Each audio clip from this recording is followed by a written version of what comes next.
Hello दोस्तों, नमस्कार। उन्मुक्त स्टडी सेंटर में आप सभी का स्वागत है। आज हम लोग इतिहास का प्रैक्टिस सेट नंबर 7 सॉल्व करेंगे, जो हमारी आगामी परीक्षाओं के लिए बहुत ही महत्वपूर्ण प्रश्न है।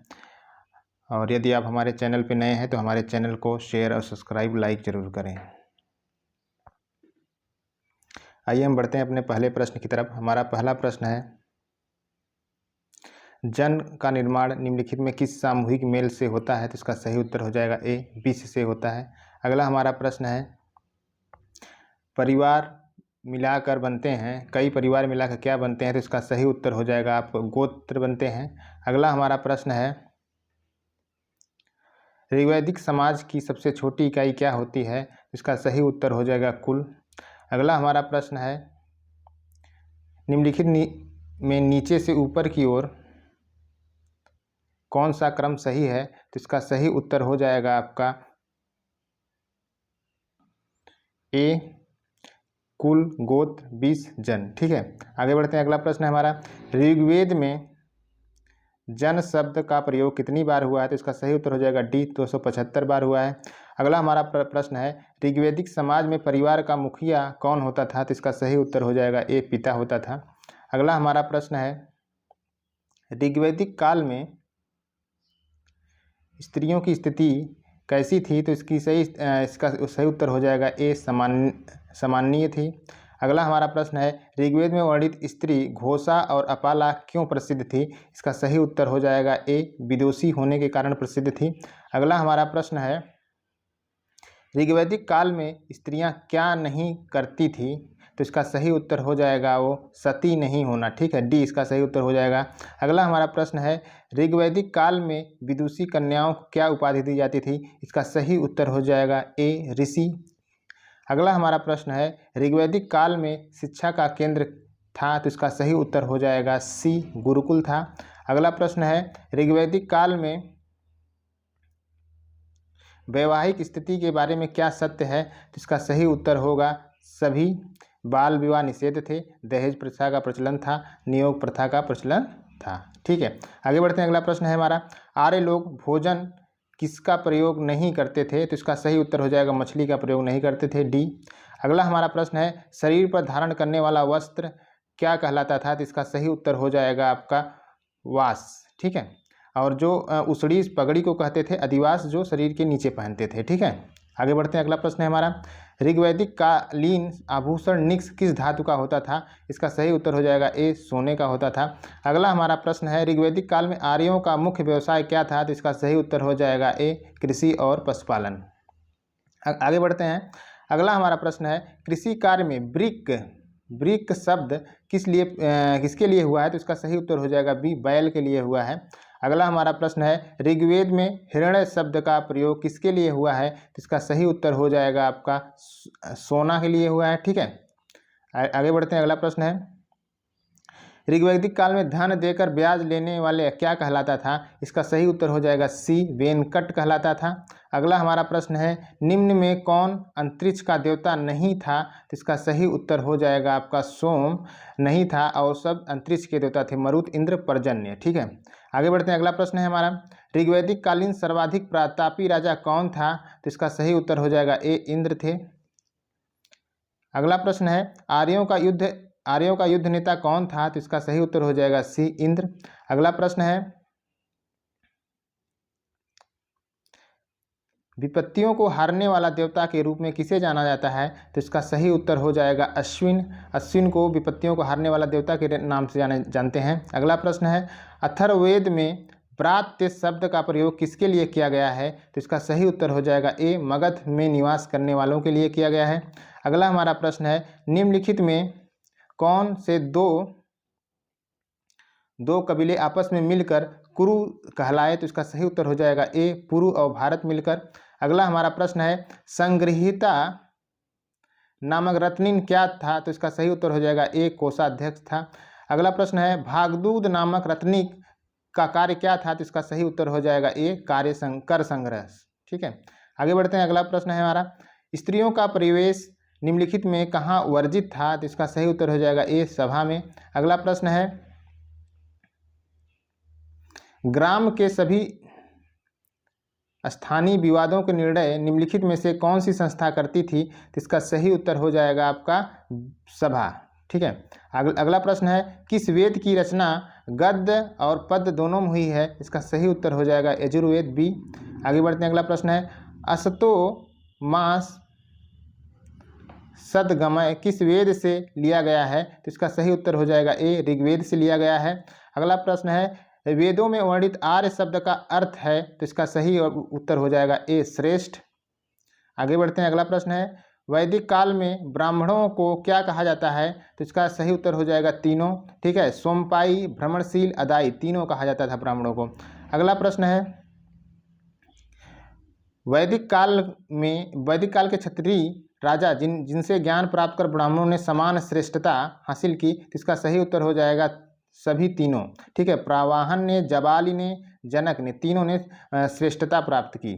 ठीक है, किस ग्रंथ में शूद्रों का सोम यज्ञ में भाग लेने का उल्लेख मिलता है? तो इसका सही उत्तर हो जाएगा आपका शतपथ ब्राह्मण में। अगला प्रश्न है हमारा, वैदिक काल में दूसरे को कर देने वाला किसे कहा गया है? इसका सही उत्तर हो जाएगा सी, वैश्य को कहा गया है। अगला हमारा प्रश्न है, स्पष्ट रूप से गोत्र व्यवस्था का प्रचलन किस काल में प्रारंभ हुआ? तो इसका सही उत्तर हो जाएगा बी, उत्तर वैदिक काल में प्रारंभ हुआ। अगला प्रश्न है, सर्वप्रथम किस ग्रंथ में 4 आश्रम का वर्णन मिलता है? तो इसका सही उत्तर हो जाएगा ए, जबालो उपनिषद में। ठीक है, आगे बढ़ते हैं, उत्तर वैदिक काल में कौन सा आश्रम गौण था? तो इसका सही उत्तर हो जाएगा डी, संन्यास आश्रम। अगला प्रश्न है, वैदिक काल में विदुषी महिलाओं का उल्लेख किस ग्रंथ में मिलता है? तो इसका सही उत्तर हो जाएगा आपका शतपथ ब्राह्मण में। ठीक है, आगे बढ़ते हैं, अगला प्रश्न है, अथर्ववेद के अनुसार किसने सर्वप्रथम कृषि का कार्य किया? तो इसका सही उत्तर हो जाएगा ए, पृथुवैन्य ने किया था। अगला प्रश्न है, 24 बैलों द्वारा खींचे जाने वाले 24 बैलों द्वारा हल खींचे जाने वाले उल्लेख किस ग्रंथ में मिलता है? तो इसका सही उत्तर हो जाएगा काठक संहिता में। ठीक है, अगला प्रश्न है, भौतिकवादी दर्शन के प्रणेता कौन थे? तो इसका सही उत्तर होगा ए, चार्वाक। अगला प्रश्न है आपका, ब्रह्मदत्त कहाँ का शासक था? तो इसका सही उत्तर हो जाएगा अंग का शासक था। अगला प्रश्न है, चंपा किस जनपद की राजधानी थी? तो इसका सही उत्तर हो जाएगा बी, अंग का। अगला प्रश्न है, उत्तरी कौशल की राजधानी कहाँ थी? तो इसका सही उत्तर हो जाएगा साकेत। अगला प्रश्न है, आधुनिक देवरिया गोरखपुर के क्षेत्र 16 महाजनपदों में से कौन सा थी? तो इसका सही उत्तर हो जाएगा मल्ल। अगला प्रश्न है, काशी और वज्र के साथ युद्ध में रथमूसल तथा एवं महाशिला कंटक का इस्तेमाल किसने किया था? तो इसका सही उत्तर हो जाएगा अजात शत्रु ने किया था। ठीक है, आगे बढ़ते हैं, अगला प्रश्न है, किस शासक को यूनानी अग्रमीज के नाम से पुकारते हैं? तो इसका सही उत्तर हो जाएगा डी, घनानंद को। अगला प्रश्न है, किस शासक के शासनकाल में बुद्ध को निवाण प्राप्त हुआ था? इसका सही उत्तर हो जाएगा बी, अजातशत्रु के समय। ठीक है, अगला प्रश्न है, सुल्तान बनने से पहले बलबन किस पद पर कार्यरत था? इसका सही उत्तर हो जाएगा आपका अमीर ए हाजिब। अगला प्रश्न है, बलबन ने अलाउद्दीन मसूद शाह को षड्यंत्र द्वारा गद्दी से हटाकर किसे गद्दी पर बैठाया? तो इसका सही उत्तर हो जाएगा ए, नसरुद्दीन महमूद को। अगला हमारा प्रश्न है, नसरुद्दीन महमूद के काल में बलबन को अमीर ए हाजिब पद से हटाकर कहाँ भेज दिया गया? तो इसका सही उत्तर हो जाएगा ए, हांसी भेज दिया गया। अगला प्रश्न है, बलबन ने किस मंगोल नेता के साथ समझौता कर पंजाब में शांति व्यवस्था स्थापित की? तो इसका सही उत्तर हो जाएगा आपका हलाकू। ठीक है, आगे बढ़ते हैं, अगला प्रश्न है, उत्तराधिकार विहीन किस शासक की मृत्यु के बाद बलबन दिल्ली के गद्दी पर बैठा? तो इसका सही उत्तर हो जाएगा ए, नसरुद्दीन महमूद। अगला हमारा प्रश्न है, बलबन रजिया के समय किस पद पर कार्यरत था? तो इसका सही उत्तर हो जाएगा ए, अमीर ए शिकार। अगला हमारा प्रश्न है, बलबन ने दीवान ए अर्ज विभाग को सुदृढ़ करने का प्रमुख कार्य किसे बनाया? तो इसका सही उत्तर हो जाएगा आपका मलिक मुहम्मद जुनैदी, इसका सही उत्तर हो जाएगा ए, इमादुल मुल्क को। अगला हमारा प्रश्न है, मंगोलों के आक्रमण से राज्य की सुरक्षा के लिए किसने सीमांत क्षेत्र में किले की मरम्मत कराई? तो इसका सही उत्तर हो जाएगा बी बलबन। अगला हमारा प्रश्न है, निम्नलिखित में किसने फारसी त्यौहार नवरोज को मनाना प्रारंभ किया? तो इसका सही उत्तर हो जाएगा ए बलबन। अगला हमारा प्रश्न है, सिजदा पैबोस घुटने पर बैठकर शहंशाह के पैर चूमने की किस परंपरा पर आधारित है? तो इसका सही उत्तर हो जाएगा ए फारसी परंपरा पर। अगला प्रश्न है, बलबन ने राजत्व सिद्धांत के तहत राजा को क्या बताया? तो इसका सही उत्तर हो जाएगा ईश्वर का प्रतिनिधि। अगला प्रश्न है, सुल्तान में किस शासक का दरबार ईरानी परंपरा के अनुसार सजाया गया? तो इसका सही उत्तर हो जाएगा ए बलबन। फारसी के प्रसिद्ध कवि अमीर हसन किसके दरबार में थे? तो इसका सही उत्तर हो जाएगा बी बलबन के दरबार में। अगला प्रश्न है, सिंहासन पर बैठने के साथ किसने किलोखोरी को अपनी राजधानी बनाई? इसका सही उत्तर हो जाएगा सी जलालुद्दीन खिलजी ने। अगला प्रश्न है हमारा, निम्नलिखित में किसने अपने सिक्के पर खलीफा का नाम खुदवाया? तो इसका सही उत्तर हो जाएगा बलबन, और इस सिक्के पर नाम भी खुदवाया, उस पर खुतबा में अपने शामिल भी किया। ठीक है, आगे बढ़ते हैं। अगला प्रश्न है हमारा, मंगोल आक्रमण हलाकू का पोता अब्दुल्ला को भारत आक्रमण के समय किससे हार खानी पड़ी? तो इसका सही उत्तर हो जाएगा आपका अलाउद्दीन खिलजी से। अगला प्रश्न है हमारा, जलालुद्दीन खिलजी के तख्त पर बैठा तो उसने अलाउद्दीन खिलजी को कौन सा पद दिया? तो इसका सही उत्तर हो जाएगा आपका ए अमीर ए तुजुक। अगला हमारा प्रश्न है, मलिक छज्जू, बड़ा महत्वपूर्ण विद्रोह है, मलिक छज्जू का विद्रोह दबाने के कारण अलाउद्दीन को किस जगह की सूबेदारी मिली? तो इसका सही उत्तर हो जाएगा कड़ा मानिकपुर। अगला प्रश्न है हमारा, निम्नलिखित में किसके शासनकाल में हाजी मौला ने दिल्ली में विद्रोह कर दिया था? इसका सही उत्तर हो जाएगा अलाउद्दीन खिलजी है। ठीक है, अगला प्रश्न है, अलाउद्दीन खिलजी के विषय में कौन सा कथन सही है? ए अमीर की भूमि जब्त की, सही है। गुप्त विभाग को संगठित किया, ये भी सही है। मद्यपान पर पाबंदी लगाई, ये भी सही है। इस प्रकार उपयुक्त सभी सही है। ठीक है, अगला प्रश्न है, गुजरात के शासक राजा कर्ण अलाउद्दीन की सेना से पराजित होकर किस जगह के शासक के यहाँ शरण ली? इसका सही उत्तर हो जाएगा डी देवगिरी के यहाँ। अगला प्रश्न है, हजार दिनारी के नाम से कौन प्रसिद्ध था? तो इसका सही उत्तर हो जाएगा ए मलिक काफूर। अगला प्रश्न है हमारा, जलालुद्दीन फिरोज खिलजी के शासनकाल में किस मंगोल नेता ने आक्रमण किया था? तो इसका सही उत्तर हो जाएगा आपका अब्दुल्ला ए। ठीक है, आगे बढ़ते हैं। हजार दिनारी दास मलिक काफूर को नुसरत खान ने अपने किस अभियान के दौरान खरीदा था? तो इसका सही उत्तर हो जाएगा गुजरात। इसे हजार दिनारी इसलिए कहा था क्योंकि 1000 दिनार में इसे खरीदा गया था। ठीक है, आगे बढ़ते हैं। अगला प्रश्न है हमारा, अलाउद्दीन खिलजी के दक्षिण भारत विजय का श्रेय किसे दिया जाता है? तो इसका सही उत्तर हो जाएगा आपका जफर खान। ठीक है, सॉरी मलिक काफूर को दिया जाता है। आगे बढ़ते हैं। अगला प्रश्न है हमारा, अलाउद्दीन ने देवगिरी अभियान में किस पराजित शासक ने वार्षिक कर देना प्रारंभ किया? तो इसका सही उत्तर हो जाएगा ए रामचंद्र देव ने। अगला हमारा प्रश्न है, अलाउद्दीन ने किस पराजित शासक को नवसारी की जागीर और 1 लाख स्वर्ण टका प्रदान किया? तो इसका सही उत्तर हो जाएगा ए रामचंद्र देव। अगला हमारा प्रश्न है, अलाउद्दीन के शासनकाल में तेलंगाना के किस शासक ने उसकी अधीनता स्वीकार की? तो इसका सही उत्तर हो जाएगा प्रताप रुद्र देव। अगला हमारा प्रश्न है, अलाउद्दीन के काल में किस मंगोल आक्रमणकारिणी ने पंजाब पर आक्रमण किया और सुल्तान की सेना से पराजित हुआ? तो इसका सही उत्तर हो जाएगा डी कादर।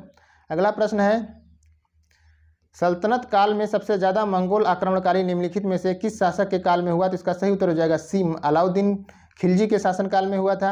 अगला प्रश्न है, अलाउद्दीन खिलजी के समय निम्नलिखित में किसने वजीर के पद पर कार्य किया? तो इसका सही उत्तर हो जाएगा आपका ए सभी, मलिक काफूर, ख्वाजा खातिर, नुसरत खां, सभी ने किया। अगला प्रश्न है, अलाउद्दीन खिलजी ने निम्नलिखित में किस विभाग की स्थापना की थी? इसका सही उत्तर हो जाएगा ए दीवान ए रियासत की। अगला प्रश्न है, सुल्तान के अंगरक्षकों के मुखिया को किस नाम से जाना जाता था? इसका सही उत्तर हो जाएगा आपका सजादार। ठीक है, अगला प्रश्न है, स्थायी सेना को गठित करने वाला पहला सुल्तान कौन था? तो इसका सही उत्तर हो जाएगा अलाउद्दीन खिलजी था। अगला प्रश्न है, विधिवत जांच पड़ताल पर जांच पड़ताल कर नियुक्त किए गए सैनिक को क्या कहा जाता था? इसका सही उत्तर हो जाएगा मुरतब। ठीक है, आगे बढ़ते हैं। अगला प्रश्न है, निम्नलिखित में किसके तहत कंपनी ने राजस्व वसूलने का अधिकार और नवाब ने राजकीय शासन को जिम्मेदारी अपने ऊपर ले ली? इसका सही उत्तर हो जाएगा द्वैध शासन प्रणाली। अगला प्रश्न है, द्वैध शासन प्रणाली के तहत क्लाइव ने किसे दीवान नियुक्त किया? तो इसका सही उत्तर हो जाएगा डी सभी, सिताब राय, मोहम्मद खां, राय दुर्लभ, सभी को। अगला प्रश्न है, द्वैध शासन प्रणाली के परिणाम निम्नलिखित में क्या थे? तो इसका सही उत्तर हो जाएगा कृषि पर बुरा प्रभाव, सही है। भारतीय व्यापारियों का शोषण, ये भी सही है। कृषि एवं व्यापार के पतन से बंगाल में अकाल, ये भी सही। उपयुक्त तीनों। ठीक है, आगे बढ़ते हैं। अगला प्रश्न है, द्वैध शासन प्रणाली को कब समाप्त किया गया? तो इसका सही उत्तर हो जाएगा सी, 1772 में। अगला प्रश्न है, निम्नलिखित में किसने कंपनी के कर्मचारियों के लिए सोसाइटी ऑफ ट्रेड की स्थापना की? तो इसका सही उत्तर हो जाएगा ए, लॉर्ड क्लाइव ने। अगला प्रश्न है हमारा, निम्नलिखित में कौन 2 बार बंगाल का नवाब बना? तो इसका सही उत्तर हो जाएगा बी, मीर जाफर। आगे बढ़ते हैं। अगला प्रश्न है, निम्नलिखित में कौन बंगाल का नवाब नहीं था? तो इसका सही उत्तर हो जाएगा डी, राय दुर्लभ नहीं था, और सभी थे, निजामुद्दौला, सिराजुद्दौला, सैफुद्दौला, सभी थे। अगला प्रश्न है हमारा, प्रथम आंग्ल मैसूर युद्ध की समाप्ति किस संधि के साथ हुई? इसका सही उत्तर हो जाएगा मद्रास संधि के साथ हुई, सी। अगला प्रश्न है, प्रथम आंग्ल मैसूर युद्ध निजाम ने किसकी ओर से युद्ध लड़ा? इसका सही उत्तर हो जाएगा पहले हैदर की ओर से, फिर अंग्रेजों की ओर से। ठीक है, अगला प्रश्न है, द्वितीय आंग्ल मैसूर युद्ध में हैदर अली ने के खिलाफ ब्रिटिश सेनापति कौन था? तो पहले वेली था, फिर आयरकूट को नियुक्त किया गया। ठीक है, आगे बढ़ते हैं। अगला प्रश्न है हमारा, द्वितीय आंग्ल मैसूर युद्ध के समय गवर्नर जनरल कौन था? इसका सही उत्तर हो जाएगा आपका वारिंग हेस्टिंग। ठीक है, आगे बढ़ते हैं। अगला, द्वितीय आंग्ल मैसूर युद्ध में आयरकूट ने हैदर अली को किस जगह पराजित किया? इसका सही उत्तर हो जाएगा सी, पोर्टो नोवा। ठीक है, पोर्टो नोवा। आगे बढ़ते हैं। अगला प्रश्न है, मैं उनकी स्थल शक्ति को नष्ट कर सकता हूं परंतु समुद्र को नहीं सुखा सकता, जमीन पर उनके सारे छल छद्म का जवाब दे सकता हूं। यह कथन किसका है? यह कथन ए, हैदर अली ने कहा था। ठीक है, आगे बढ़ते हैं। अगला प्रश्न है, चतुर्थ आंग्ल मैसूर युद्ध के समय में गवर्नर जनरल कौन था? तो इसका सही उत्तर हो जाएगा आपका लॉर्ड वेलेजली। ठीक है, अगला प्रश्न है हमारा, तृतीय आंग्ल मैसूर युद्ध की समाप्ति किस संधि से हुई थी? इसका सही उत्तर हो जाएगा आपका श्रीरंगपट्टनम की संधि से। अगला प्रश्न है हमारा, टीपू सुल्तान श्रीरंगपट्टनम के किला की रक्षा करते हुए एक सैनिक की तरह युद्ध में मारा गया, यह युद्ध किस नाम से जाना जाता है? तो इसका सही उत्तर होगा चतुर्थ आंग्ल मैसूर युद्ध के नाम से। ठीक है, आगे बढ़ते हैं। अगला प्रश्न है, निम्नलिखित में कौन कथन टीपू के बारे में सही है? आधुनिक कैलेंडर की शुरुआत की, ये भी सही है। श्रीरंगपट्टनम में स्वतंत्रता का वृक्ष लगवाया, ये भी सही है। जैकोबिन क्लब का सदस्य बना, ये भी सही है। उपयुक्त सभी सही है। आगे बढ़ते हैं। अगला प्रश्न है, चार्ल्स मेटकाफ रणजीत सिंह के बीच कौन सी संधि हुई? इसका सही उत्तर होगा ए, अमृतसर की संधि हुई। अगला प्रश्न है, निम्नलिखित में कौन रणजीत सिंह के साम्राज्य का हिस्सा था? तो इसका सही उत्तर हो जाएगा सभी तीनों, कश्मीर, मुल्तान और पेशावर। आगे बढ़ते हैं। अगला प्रश्न है हमारा, रणजीत सिंह को अपने साम्राज्य में खालसा के नाम पर शासन करता था, उसके दरबार को क्या कहा जाता था? सरकार खालसा। तो उत्तर इसका होगा सही, सी। ठीक है, आगे बढ़ते हैं। रणजीत सिंह ने अपनी सेना में निम्नलिखित किसके तर्ज पर ट्रेनिंग दी? तो इसका सही उत्तर हो जाएगा बी, फ्रांसीसियों के तर्ज पर। अगला प्रश्न है, रणजीत सिंह ने अपनी सेना में किस फ्रांसीसी अधिकारी को रखा? तो इसका सही उत्तर हो जाएगा सभी तीनों, एलार को रखा, गार्डनर को रखा, वेंचुरा को रखा, सभी फ्रांसीसी अधिकारी इसके सेना में थे। ठीक है, अगला हमारा प्रश्न है, रणजीत सिंह के बाद उसका उत्तराधिकारी कौन बना? ठीक है, इसका सही उत्तर हो जाएगा ए, खड़क सिंह बना। अगला हमारा प्रश्न है, लाहौर की संधि अंग्रेजों और सिखों के बीच किस गवर्नर जनरल के समय हुई थी? इसका सही उत्तर हो जाएगा आपका लॉर्ड हार्डिंग के समय हुई थी। ठीक है, आगे बढ़ते हैं। अगला प्रश्न है हमारा, अंग्रेजों ने सिखों के साथ की गई किस संधि के तहत दिलीप सिंह को महाराज और रानी जिंदा को उसकी संरक्षिका के रूप में मान्यता दी? इसका सही उत्तर हो जाएगा बी, लाहौर संधि। अगला हमारा प्रश्न है, लाहौर की संधि के तहत किस अधिकारी को लाहौर का रेजिडेंट नियुक्त किया गया था? इसका सही उत्तर हो जाएगा जॉन लॉरेंस को। अगला हमारा प्रश्न है, सॉरी ये नहीं होगा, रेजिडेंट हेनरी लॉरेंस को नियुक्त किया गया था। ठीक है, आगे बढ़ते हैं, अगला प्रश्न है, महारानी जिंदा को दिलीप सिंह की सरीक्षिका से पद से हटाकर वार्षिक पेंशन देते हुए किस स्थान पर भेज दिया गया? इसका सही उत्तर हो जाएगा बी, शेखपुरा भेज दिया गया। आगे बढ़ते हैं, अगला प्रश्न है, रानी जिंदा दिलीप सिंह को पेंशन देकर इंग्लैंड भेज दिया गया। पंजाब का अंग्रेजी राज्य में अंतिम रूप से विलय किसके काल में हुआ? तो इसका सही उत्तर हो जाएगा आपका लॉर्ड डलहौजी के समय हुआ था। ठीक है, आगे बढ़ते हैं, 1772 में कोर्ट ऑफ डायरेक्टर के आदेशानुसार बंगाल में क्या घोषणा की गई? तो इसका सही उत्तर हो जाएगा द्वैध शासन की समाप्ति और सरकारी खजाने का हस्तांतरण। ठीक है, उपयुक्त दोनों सही है। ठीक है, आगे बढ़ते हैं, अगला प्रश्न है, मुगल सम्राट को मिलने वाली 26 लाख रुपए की सालाना पेंशन किस गवर्नर ने बंद कर दी? इसका सही उत्तर हो जाएगा आपका वारेन हेस्टिंग्स ने। ठीक है, आगे बढ़ते हैं, कॉर्नवालिस कोड शक्ति के किस सिद्धांत पर आधारित था? तो इसका सही उत्तर हो जाएगा बी, शक्ति के पृथक्करण सिद्धांत पे। ठीक है, आगे बढ़ते हैं, अगला प्रश्न है, कॉर्नवालिस ने पुलिस सुधार के अंतर्गत क्या किया? पुलिस कर्मचारियों के वेतन में वृद्धि की, ये भी सही है। जमींदारों को पुलिस अधिकार से वंचित करना, ये भी सही है। अंग्रेजों को मजिस्ट्रेटों को पुलिस का भार, ये भी सही है। ठीक है, इसका सही उत्तर हो जाएगा डी, उपयुक्त तीनों सही है। आगे बढ़ते हैं, सहायक संधि करने वाला राज्य निम्नलिखित में कौन नहीं था? तो इसका सही उत्तर हो जाएगा त्रावणकोर। ठीक है, आगे बढ़ते हैं, अगला प्रश्न है हमारा,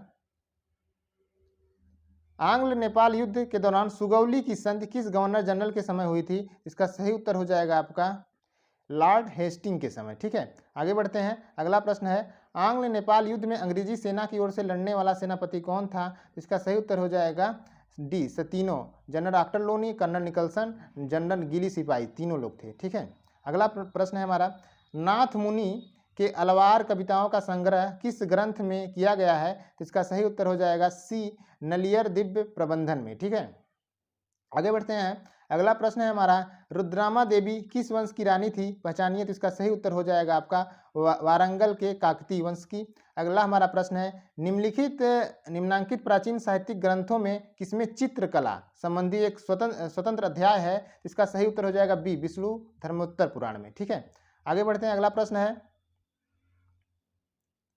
निम्नलिखित में से चोल वंश का राजस्व अधिकारी कौन था? तो इसका सही उत्तर हो जाएगा सी, बरितपोत गक। ठीक है, अगला प्रश्न है, सिंधु सभ्यता निवासियों के पश्चिमी एशिया के साथ समुद्री व्यापार के संबंधों के निर्विवाद साक्ष्य प्राप्त हुए हैं। निम्न में कौन सी निर्यात की वस्तु नहीं थी? तो इसका सही उत्तर हो जाएगा बी, घोड़ा।